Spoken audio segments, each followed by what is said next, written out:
a través de Reporteros MX, y le agradezco mucho porque está como a 300 millones de usos horarios en este momento el doctor Valderas, así que doble agradecimiento. Saludos desde México, doctor. Estimado Manuel, pues por acá son las 12 de la noche con 10 minutos. Estoy en la ciudad de Bolonia, en el norte de Italia. Oye, Manuel, mira, yo he sido dirigente sindical. Me tocó como sindicalizado de la Universidad Autónoma de Querétaro, como dirigente sindical, hacer huelgas, paros. Nunca nos pagaron, jamás.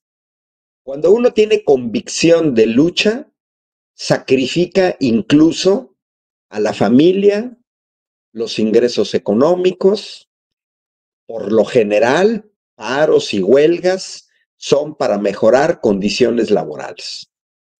Este paro de estos trabajadores del Poder Judicial, altamente privilegiados, porque es un paro en el que han seguido cobrando, algo totalmente atípico. El señor este que acaba de salir, que no hay condiciones. ¿Cómo no va a haber condiciones? ¿Por qué no hay condiciones? ¿No se les deja entrar? ¿Qué significa que no hay condiciones? No tienen energía eléctrica, no tienen internet, no sirven las fotocopiadoras. ¿Por qué dicen como dogma de fe no hay condiciones? Este debate sobre la reforma judicial al que los trabajadores llegaron muy tarde, que si hubieran sido mis estudiantes de la universidad, les diría huevones, es una metáfora, como que se levantaron tarde y llegaron tarde a un debate que viene desde el año pasado y en el cual ellos estuvieron ausentes. Es como decir, a ver, pueblo de México, nosotros, trabajadores del Poder Judicial, 50,000 máximo, que no son todos, 50,000 máximo. Estamos hablando de un país de 130 millones de habitantes, de un país con 96 millones de electores, de un país en el que de manera explícita 36 millones votamos porque queríamos cambios constitucionales y entre ellos una reforma al Poder Judicial. Y estos señores que llegan tarde, que no asistieron a los foros, ahora sí quieren que se les escuche, que haya diálogo. Yo voy a seguir insistiendo, a mí se me cae la imagen que se tenía de algunos jueces y magistrados porque exhiben que no saben leer, que si leen no entienden, no han entendido el dictamen, la propuesta hecha por Andrés Manuel López Obrador, hecha pública el 5 de febrero de 2024. Tuvieron todo febrero, marzo, abril, mayo, junio, julio, agosto, septiembre. Manuel, estamos a finales de octubre. En 9 meses, todos estos trabajadores no han tenido chance, no han entendido de leer el artículo 10º transitorio del dictamen de la reforma que les garantiza sus derechos laborales. Es hasta un insulto al pueblo de México, que somos los que les pagamos su sueldo, que no salgan con la jalada de que no hay condiciones. Ya nos salieron con la jalada de que por sus pistolas, Manuel, decretan días inhábiles. ¿Qué significa que yo decreto días inhábiles? Ya el Consejo de la Judicatura, que también Norma Piña es cómplice, porque con sus votos sigue avalando este tipo de actitudes. Por aquí veía en el chat que alguien decía que ya se le salieron del control porque ellos avalaron este paro ilegal. Crearon un monstruo, doctor Valderas, un monstruo que ya no pueden controlar ni regular. Mira, pareciera ser, pero Manuel, los trabajadores y trabajadoras del Poder Judicial son los primeros que deberían respetar la ley. Y desde que iniciaron este paro, que es totalmente ilegal, porque no es un paro laboral, es un paro político, nos exhiben que no leen la iniciativa. Los jueces no leen, no entienden el artículo 61 de la ley de amparo, que dice que no hay amparos contra reformas constitucionales. Solicitan amparo los jueces, otros jueces dan el amparo, pero preguntémonos todas y todos, ¿realmente no saben leer? La doctora Claudia Sheinbaum, ya en varias de sus mañaneras, ha dicho que los jueces saben que están violando la ley. Y entonces es muy preocupante, extremadamente preocupante, que una categoría laboral cuya función principal es la impartición de justicia, que se cumpla las leyes, nos estén exhibiendo un día sí y otro no, que a ellos les tiene sin cuidado el cumplimiento de las leyes. Bueno, yo esperaría que vimos la resolución del Tribunal Electoral del Poder Judicial de la Federación, 3 votos contra 2, que el INE tiene que seguir trabajando en el proceso de elección de jueces, pero yo creo que Norma Piña, como presidenta de la Suprema Corte de Justicia de la Nación y como presidenta del Consejo de la Judicatura, debería de dar la orden de que a estas personas no se les pague. Porque además, como dice Jasón Martínez, Emanuel, y como lo ha denunciado la doctora Sheinbaum, se supone que están en paro, pero otorgan amparos a los asuntos que les conviene. Por ejemplo, para alargar el pago de impuestos de Ricardo Salinas Pliego, para que salgan delincuentes de la cárcel, para auto-otorgarse amparos. Entonces tú dices, ¿están en paro? ¿No están en paro? Cada vez hay más videos en las redes de agresiones de estos paristas en contra de jueces y trabajadores del Poder Judicial que quieren trabajar. Los agreden, los insultan, esto que acabas de mostrar de poner candados, que es un delito, es efectivamente un delito. Y entonces, cada vez más, Manuel, vemos a los que deberían de poner el ejemplo del cumplimiento de las leyes, para comenzar, la Constitución, violando las leyes, muchas leyes. Qué cómodo. Vamos a preguntarnos, ¿hasta cuánto se les va a seguir pagando? ¿Van a estar un año sin trabajar cómodamente, teniendo dinero para comprar ropa, irse al cine, irse de vacaciones? ¿Te diste cuenta que habían pedido incluso un mes más de salario por gastos extraordinarios por su paro? No, bueno, la ley, bueno, a ver, con lo que dio de resolución el Consejo de la Judicatura, está obligado el Poder Judicial a que en un plazo de 30 días, si hay más de 3 faltas laborales de cualquier trabajador, olvidémonos que se descuente el día, que se le corra, que se le despida, porque eso dice la Ley Federal del Trabajo. Usted la conoce mejor que nadie. Entonces, a partir del próximo lunes, ellos podrán decir que no hay condiciones, pero con condiciones o no, ya se llegó a una resolución del propio Poder Judicial. Y si no la acatan, fíjese nada más, doctor, acusan a la presidenta Sheinbaum de desacato. Y ellos ya anunciaron este lunes que van a desacatar la propia resolución de su propio poder judicial. Entonces, llueve, trueno, relampaguea a partir de lunes. Si esta gente no va a trabajar en un periodo de 3 días, se le tiene que despedir. El jueves, Manuel, el jueves, no van a trabajar lunes, martes, miércoles. El próximo jueves, los que hayan faltado en 3 ocasiones tendrían que ser despedidos, ojo, con una modalidad que se llama despido justificado, no despido injustificado. Los despidos injustificados se llevan más prestaciones de la ley, liquidaciones, etcétera.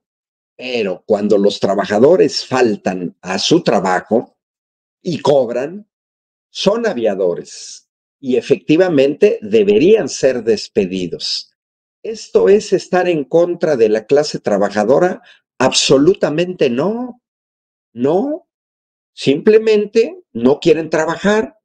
Pues va a haber otros que sí quieran trabajar. Si no entienden el sentido de una ley, si no entienden cómo se reforma la constitución de su propio país, si no entienden el artículo 61 de la ley Amparo, si no entienden el artículo 39 constitucional y se dicen muy preparados, no merecen estar en el Poder Judicial porque nos están exhibiendo que se pasan la ley por el arco del triunfo, que no entienden de leyes como presumen o que no quieren acatar o, mira, es sorprendente, sorprendente que estos trabajadores, mira, a ver, son los dirigentes de este movimiento que en realidad están defendiendo los privilegios de jueces que ganan 450,000 pesos mensuales o 750,000 pesos mensuales, como es el caso de los ministros de la Suprema Corte de Justicia de la Nación, con sus honrosas excepciones, como la ministra Lenia Batres, que ella renunció a todos estos privilegios. Muestran verdadera ignorancia, un verdadero desprecio por la ley, pero son también abusivos porque han estado cobrando de manera indebida. Y yo lo he dicho ya en varias ocasiones, es inédito a nivel mundial, inédito que trabajadores hagan huelga y se les sigan pagando por hacer huelga, porque además esto ni siquiera es una huelga, ni siquiera es un paro. Muchos de los que están en paro son trabajadores de confianza, no son trabajadores sindicalizados. Su contrato colectivo de trabajo, Manuel, no el de ellos. Todos los contratos colectivos de trabajo dicen claramente cuándo puedes estallar tú una huelga. Entonces se sacan esta jalada de los días inhábiles por decreto. Creo que ya estiraron demasiado la cuerda, Manuel, pero que ha sido útil porque creo que esto los ha exhibido ante la sociedad mexicana y este grupúsculo antidemocrático, porque se opone a una reforma constitucional democrática, legal y legítima, este grupúsculo muestra que realmente no le interesa el país, no le interesa su trabajo, no les interesa que haya gente en la cárcel sin sentencias. ¿Y qué ha pasado con la mañanera esta que querían hacer como de réplica? Por cierto, ¿cómo vio usted este asunto de la mañanera judicial? Manuel, ya lo vimos con Ricardo Anaya, lo vimos con Xóchitl Gálvez, son huevones. Mira, es hasta verdaderamente patético la manera en la que tratan de justificar el nepotismo exagerado dentro del Poder Judicial. Uno dice, si esos son los jueces que están a cargo de asuntos delicados y esa es su manera de razonar, suena duro, Suena crudo, pero no merecen estar en el Poder Judicial.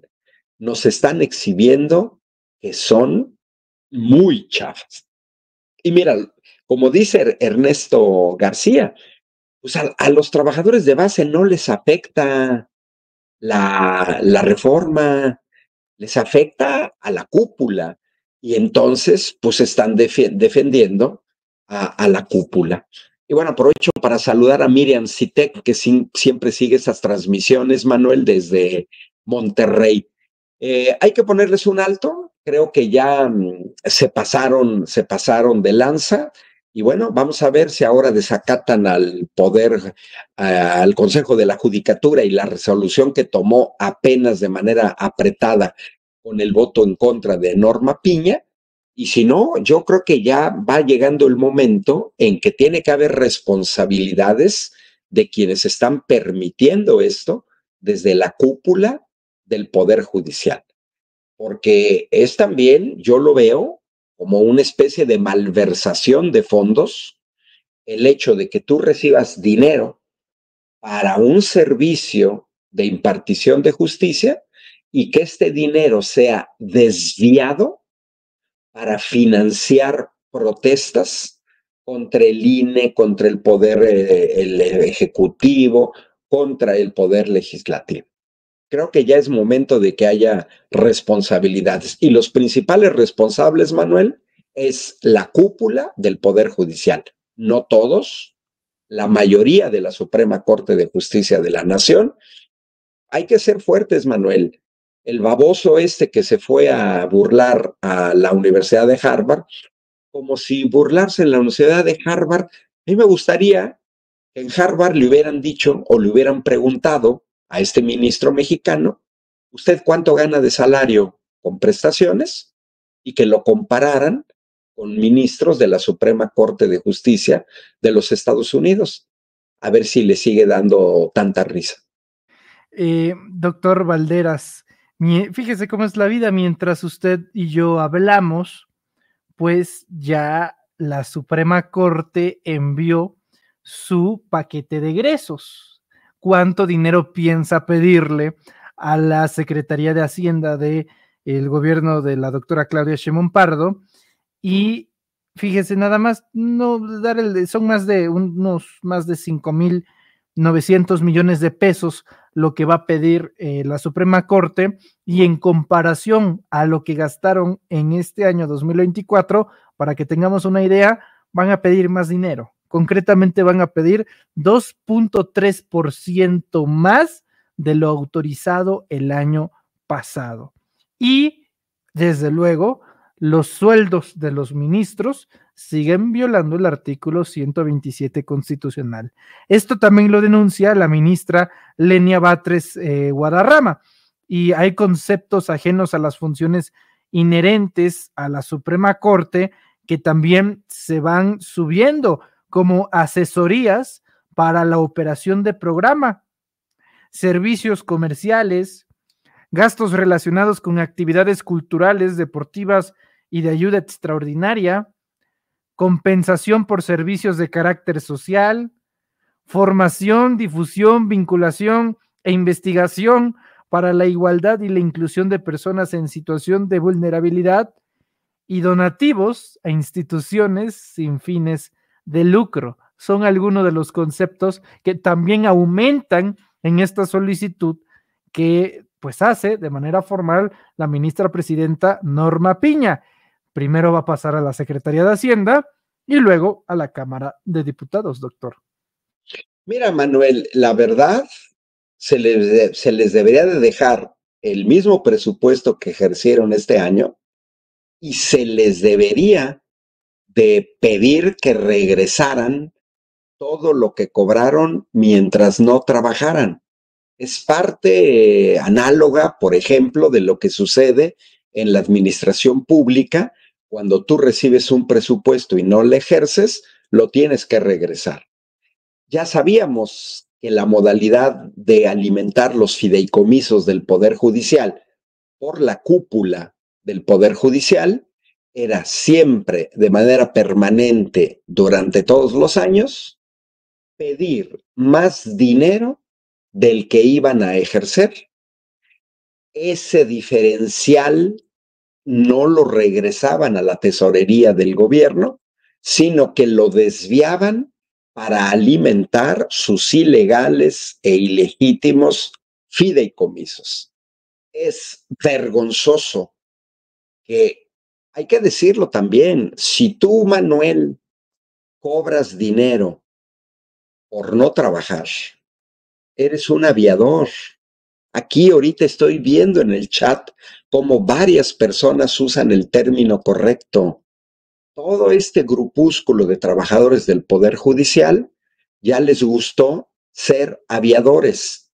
¿Es un insulto? No, no es un insulto.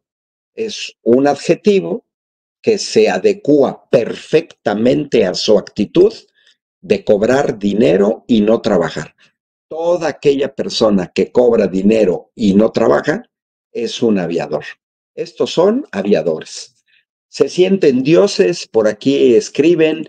Yo estoy en un país donde hay un cantautor que tiene una canción, Fabricio de André, en donde decía, se llama El Juez, justamente, y dice que los jueces se creen los representantes de Dios en la tierra. Y estos jueces mexicanos parece ser que andan en las mismas. Pero creo que ya se les acabó el 20, Manuel. Creo que no han entendido que el país ya cambió, que la sociedad mexicana ya cambió y que por eso no tienen solidaridad del pueblo de México. Son abusivos y lo que están haciendo es un robo. Es un robo, porque cuando tú recibes dinero y en una prestación de servicio no prestas tu servicio, estás robando ese dinero. Veo aquí en el chat que dicen que son rateros. Sí, estamos súper ideologizados en la... No, absolutamente no, Manuel. Es una Polarizando, caracterización. dividiendo, encendiendo los ánimos en la cocina, causando la división de los mexicanos. Pues cuando se habla claro, como dijeran en varias tierras, pero también en la mía, al pan, pan y al vino, no le hace nada mal a la democracia ni al debate usar los términos correctos. Al que delinque se le llama delincuente, al que roba se le llama ratero, tal cual, doctor Valderas. Y al que cobra sin trabajar se le llama aviador. Así es que en esas estamos, Manuel. Pues yo espero que no les sea autorizado el aumento del presupuesto. Los aumentos tienen que estar justificados y que ya regresen a trabajar y el Consejo de la Judicatura y Norma Piña dejen de ser cómplices de estas violaciones permanentes a la ley y al Estado democrático por parte de trabajadoras y trabajadores del Poder Judicial. Como dijera Fox, ¿cómo decía el presidente, el expresidente Fox? ¿A trabajar qué? Huevones. En italiano tendrá alguna otra traducción. Doctor, abusando de su tiempo y amabilidad, pues el día de ayer en la Cámara de Diputados, el PAN, los panistas, no todos, pero la gran mayoría, ahora votaron a favor de los programas sociales de bienestar de Claudia Sheinbaum. Claudia Sheinbaum en la mañanera de hoy proyecta un video en donde se ve a Marco Cortés, presidente del PAN, hablando mal de los programas sociales y de que no debieron con Xóchitl Gálvez subirse a la ola narrativa de apoyar a los programas sociales porque nada más empobrecen a la gente. Eso lo dijo hace un par de meses. Y ahora el PAN vota a favor de los programas sociales. Cabe resaltar que si todo el PAN hubiera votado en contra, pues ningún efecto hubiera hecho considerando que Morena tiene la mayoría calificada. Habrán entendido, doctor, que no les vayan a sacar como la nota, como se la sacamos en 2018 de B, y se las recordamos los 6 años. El PAN votó en contra de las pensiones a adultos mayores y creo que previniendo ese escenario ya para el 2027, el 2029, dijeron, no, pues mejor esta vez votemos a favor, a ver si nadie se da cuenta. Pero yo creo que sí nos damos cuenta, doctor. Claro, mira, déjame compartir pantalla porque Esto, Manuel, no se nos tiene que olvidar.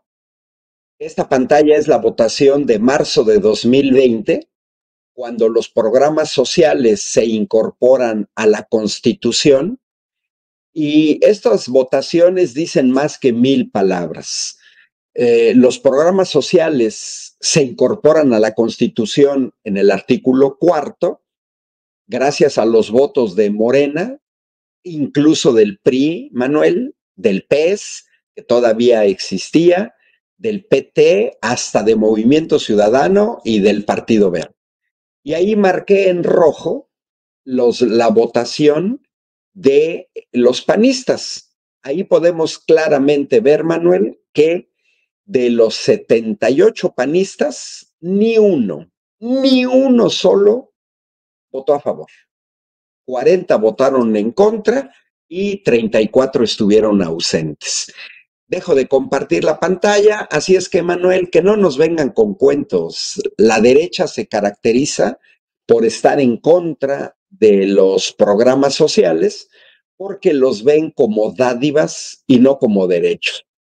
Mira, en Europa, es una referencia en términos de programas sociales, les han quitado mucho por el neoliberalismo, pero todavía conservan muchísimo de lo que tienen. Por ejemplo, los países nórdicos, que no noruegos, como diría Xóchitl Gálvez, en donde pues la educación es gratuita, la salud es gratuita, tienen buenas pensiones, seguro de desempleo, pero no lo ven ni como limosnas ni como dádivas. En Alemania nadie paga autopistas, son gratuitas. ¿Es una dádiva? No.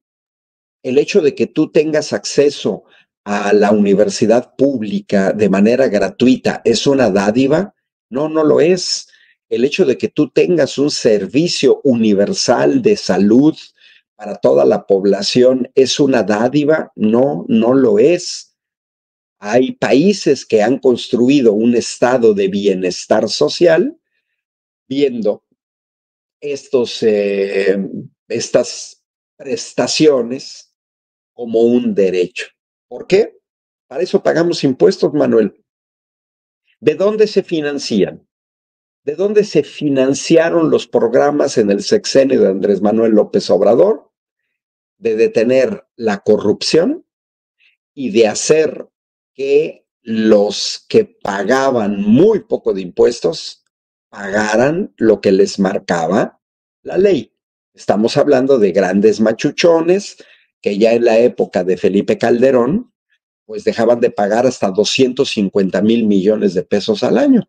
Solo yo les preguntaría, Manuel. ¿Quién era el director del SAT de Felipe Calderón? Bueno, ahí está. Pero además otro detalle, Manuel, fíjate, déjalo del SAT. Yo tengo bien checados los ingresos petroleros de los panistas con Fox y con Calderón. Solo por venta de petróleo en el extranjero, ojo, 4.3 billones, con B, billones de pesos en 2 sexenios. Manuel, ¿qué hicieron con ese dinero? 4.3 billones. Si pensamos que los programas sociales de Andrés Manuel López Obrador costaban 400,000 millones de pesos al año, acá estamos hablando de 11 veces más. ¿Qué hicieron con ese dinero? Ellos no quieren, mira, no, que no nos engañen, Manuel, la derecha no le interesa la justicia social, no le interesan los programas sociales, tienes razón, ellos están viendo al 2027, pero pues como decía Maquiavelo, pues mira, para que engañes a alguien necesitas del otro lado alguien que se deje engañar, y creo que los panistas engañan cada vez a menos personas. Perdieron toda su credibilidad.